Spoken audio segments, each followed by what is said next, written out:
అయినటువంటి ఈ నిజ దైవ సభకు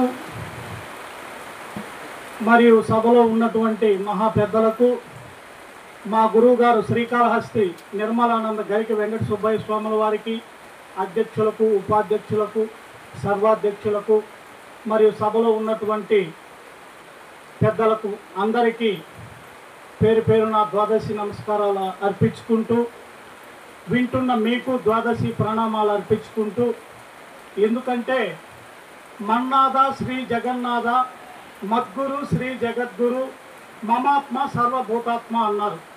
మనలో ఏ తత్వం అయితే మనల్ని నడిపిస్తుందో ఆ తత్వమే అందరిలో నడిపిస్తుందని గురుగీత మహాత్మ్యంలో అక్కడ పార్వతీదేవికి శివుడు చెప్పినట్లుగా మనం చెప్పుకున్నాం.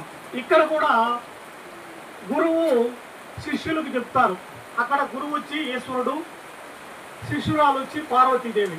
ఇక్కడ మన మహాపెద్దలు పూర్ణభావం తెలుసుకున్న మహాపెద్దలు ఆ యొక్క భావాన్ని గురు బోధల ద్వారా తెలుసుకొని వాళ్ళని అనుసరించినటువంటి శిష్యకోటికి చెప్పుకుంటారు. అందుకోసం అందరికీ ద్వాదశి నమస్కారాలు చెప్పుకోవాల్సి వస్తుంది. ఈ యొక్క సంత బొమ్మాలి మండలం శ్రీకాకుళం జిల్లాలో రొక్కంపేట గ్రామంలో అత్యద్భుతంగా 3 సంవత్సరాలుగా ఈ కార్యక్రమం జరుగుతుంది. అచలానంద స్వామికి అచలానందని నామధేయం చేసి, లోకేష్ బాబు మామూలు నామధేయం అచలానందని మన గురుకూటమిలో వాస్తవంగా కూడా ఆ యొక్క మహానుభావం వల్ల ఈరోజు అందరికీ గురు ప్రసాదం పంచి ఆ గురువాక్యాలను అందరికీ తెలియజేస్తున్నారు. చూడండి, ఇక్కడ విశేషం ఏమంటే అందరూ పెద్దల ద్వారా మన భాస్కర స్వామి వాళ్ళ అన్నగారు అయినటువంటి గురుగారు అయినటువంటి మహాత్ముల ద్వారా గురు ప్రసాదం తీసుకొని పంచుతున్నారు. ఇక్కడ ఏమంటే విశేషము అచిరానంద స్వామి ద్వారా ఆమె చిట్టమ్మ తల్లి మరియు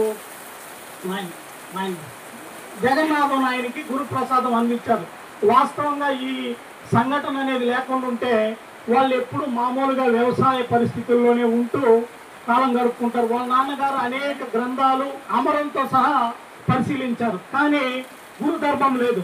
ఇక్కడ ఆయన అచలానంద వల్ల గురుధర్మం ఎక్కువైంది. ఇక్కడ ఒక కూటమి ఏర్పడి అందరినీ ఈ ప్రాంతంలో శ్రీకాకుళం జిల్లాలో ఉండే వాళ్ళందరినీ ఒకే కూటమి దగ్గరికి తెచ్చి గురు ప్రసాదాన్ని 3 సంవత్సరాలకు పంచుతున్నారు. పోయినసారి అనివార్య కారణాల వల్ల రాలేకపోయినాము. ఈ సంవత్సరం కలుసుకొని మన గురు ప్రసాదాన్ని పంచుకోవటం ఎంతైనా ఆనందం. అక్కడ కృష్ణ ప్రభువులు చెప్తారు, గురు శిష్య అన్యోన్య దర్శనం